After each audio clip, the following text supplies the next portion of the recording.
Baie welkom by hierdie week se Woensdag woord. Dit is 'n oordeenking in die middel van die week waar ons saam stil word en dink oor God se wil en sy drome ook vir ons lewe. Het dit ook al met jou gebeur dat wanneer jy inkopies gaan doen, jy by 'n winkel 'n stootwaandjie kies waarvan een van die wiele nie lekker saamwerk nie? Nou dit kan nogal baie irriterend wees, want terwyl jy daai waandjie stoot, begin hy heeltyd links trek. Nou dit help nie dat jy die waandjie reguit probeer druk nie, want 'n paar meter later dan gebeur dieselfde oor en oor. As jy mooi daaroor dink, is daar eintlik niks ernstigs verkeerd nie. Jy kan nog steeds jou inkopies doen, die winkel het nie verdwyn nie en die rakke is steeds vol produkte. 3 van daai 4 wiele van die waandjie werk selfs uitstekend, maar is daardie een wiel wat jou aanhoudend irriteer. En dan na 'n rukkie is dit gewoonlik alwaaraan jy dink. Nou ek het gewonder of ons lewens nie ook baie kere so werk nie. Daar kan 10 goed wees wat heeltemal regloop vir jou. Jy het byvoorbeeld vanoggend veilig opgestaan. Daar's mense wat vir jou lief is en vir jou besorgd is oor jou lewe. Jy het genoeg kos om te eet. Jy het 'n werk om na toe te gaan. En dalk was daar selfs deur die dag iets lekker wat met jou gebeur het. En dan op 'n stadium sê iemand of doen iemand net daardie een ding wat jou hele dag omkrap. Iemand antwoord jou dalk op 'n manier waarvan jy glad nie gehou het nie. Of dalk kom daar 'n onverwagse rekening deur die e-pos wat jy ook nie verwag het om te betaal nie. Of dalk sit jy vas in die verkeer omdat die verkeersligte steeds stikkend is. Of die baas was kort af met jou by die werk. Of 'n gesprek by die huis tussen jou en 'n lid van jou gesin loop uit op konflik en stilstype. En skielik dan begin daardie een dingetjie jou hele dag skeef trek. So ek dink ons almal kan daarmee assosieer. Jy kan 2 ure later nog steeds besig wees met daardie gesprek in jou kop, soos wat dit oor en oor speel. En ek weet nie van julle nie, gewoonlik na die tyd, dan weet jy mos nou presies wat jy eintlik in daardie omstandighede moes doen of sê. In jou tweede weergawe van die gesprek, dan is jy gewoonlik baie slimmer en kon jy baie vinniger 'n beter antwoord gee. Maar intussen het daar iets gebeur in jou gemoed. Daardie een oomblik wat skeef geloop het, begin al hoe meer plek in jou gedagtes inneem. En ek dink dit is hier waar Jesus se woorde in Johannes 16 nogal belangrik word. Jesus praat daarso met sy disippels, kort voor sy kruisiging. En 'n mens moet dit onthou, want anders kan sy woorde so maklik hierso klink net na 'n eenvoudige stukkie positiewe motivering. Maar hoor 'n bietjie wat sê Jesus daar in Johannes 16 vers 22. Net so is julle ook nou bedroef, maar as ek julle weer sien, sal julle harte vol blydskap wees, en niemand kan julle blydskap van julle af wegneem nie. Nou, Jesus sê dit nie vir mense wat 'n effens 'n moeilike dag gehad het nie. Hulle staan op die punt hierso om hom te verloor. Alles waarop hulle die afgelope paar jare hulle lewe gebou het, gaan vir hulle voel asof dit nou uitmekaar begin val. Hulle gaan sien hoe Jesus gevange geneem en gekruisig word. En dan gaan hulle bang wees. Hulle gaan selfs verward raak. En Jesus ontken dit glad nie. Hy sê nie vir hulle, onthou, julle moet net heeltyd positief bly nie. Hy sê, julle is nou bedroef.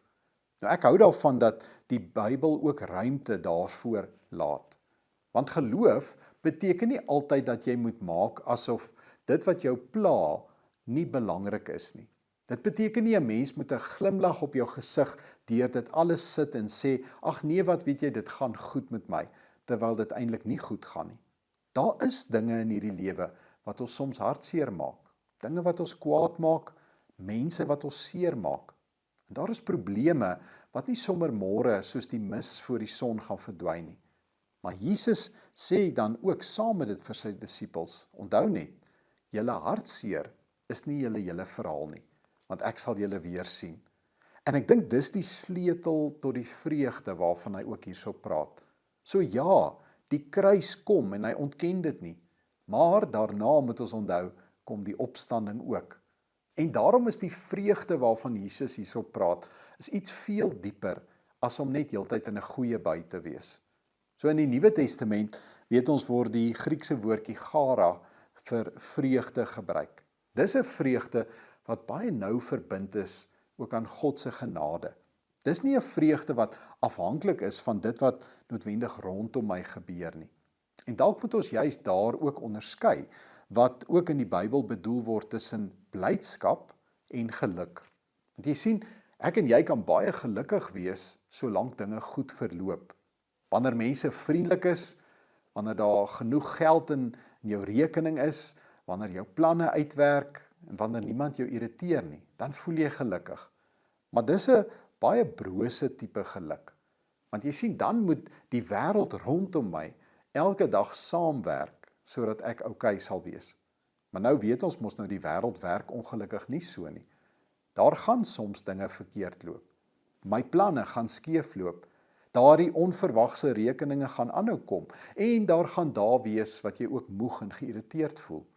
So, die vreugde waarvan Jesus hierso praat, lê eintlik op 'n ander plek. En dit lê in die wete dat ek en jy aan hom behoort. God se genade teenoor my het daarom nie vanoggend verander omdat iemand lelik met my gepraat het nie. Ek is nie minder geliefd in God se oë omdat my dag skeef geloop het nie. God is nie verder van my af weg omdat ek vandag teleurgestel is deur iemand nie.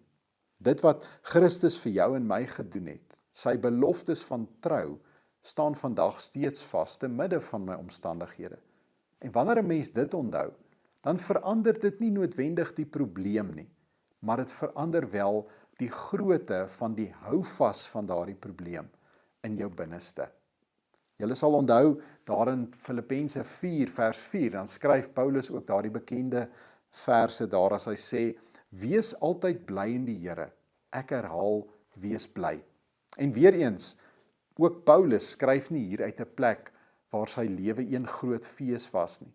En daarom is daardie twee klein woordjies in die gedeelte vir my belangrik. En dit is in die Here.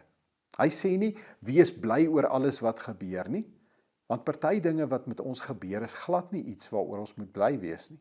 Maar hy sê, ons vreugde is in die Here. Ons vreugde is vasverbind aan daardie persoon wat ons goed ken en wat ons verlos het. Nie net aan ons omstandighede nie. En ek dink dit is waar ons soms 'n klein bietjie meer moet begin oplet na dit wat ook binne in ons gebeur. Want een moeilike gesprek kan maklik jou dag versuur. Een persoon se opinie kan ure van jou gedagtes steel. Iemand kan jou op Facebook of op WhatsApp kwaad maak en sonder dat daardie persoon dit eers weet, reis hulle vir die res van die dag saam met jou in jou kop rond. En dit is nogal baie mag om vir iemand anders te gee. En nee ook, hoor my mooi hierso, dit beteken nie, ons moet die probleme of daardie ongemaklikhede net ignoreer nie. As 'n verhouding aandag nodig het, dan moet ons praat met die ander persoon. Of as iemand jou onregverdig behandel het, dan moet jy dit aanspreek. As daar 'n werklike probleem is, dan moet jy dit hanteer. Maar nie elke irritasie verdien dieselfde hoeveelheid plek in ons harte nie. So dalk is die goeie vraag vir my dan om volgende keer vir jouself eerder te vra, wanneer iets jou begin opwerk, verdien hierdie ding regtig soveel van my energie ook vandag? Verdien hierdie opmerking om my hele aand te bederf? Verdien daardie persoon se humeur of sy ongeduld om die vrede in my gemoed te versuur? Want jy sien, daar is 'n gevaar dat ons so besig raak op die ouend met daardie een skewe wiel, dat ons vergeet, die waantjie beweeg nog steeds vorentoe. Daar is nog baie ander dinge in 'n mens se lewe waarvoor jy nog steeds dankbaar kan wees. Die feit dat God steeds teenwoordig is, die feit dat sy genade vir jou nie verander het nie, dat Jesus se beloftes in die woord nog presies dieselfde is. En ja, dalk loop jou dag nie heeltemal soos jy gehoop het nie. Daar is dalk iets wat aanhou skeef trek en jy sukkel om dit uit jou kop te kry. En jy hoef nie voor te gee dat dit jou nie pla nie, maar jy hoef ook nie toe te laat dat dit die hele waantjie bestuur nie. Bring dit na die Here toe. Bid daaroor. Gaan deel dit selfs met iemand wat jy kan vertrou as dit te swaar raak om alleen te dra. En dan, baie belangrik, maak jou ook los van die houvas wat dit het op jou. Want Jesus beloof nie vir ons 'n lewe sonder skewe wiele nie, maar hy gee vir ons iets beter. 'n Vreugde wat nie elke keer saam met ons omstandighede hoef skeef te trek nie. 'n Vreugde wat geanker is in die wete dat Christus leef, dat ek en jy aan hom behoort en dat sy genade oor ons lewe vandag presies so vas staan soos gister. Kom ons bid saam. Here, ons laat so maklik toe dat een dingetjie wat verkeerd loop, sommer ons hele lewe of ons hele dag oorheers.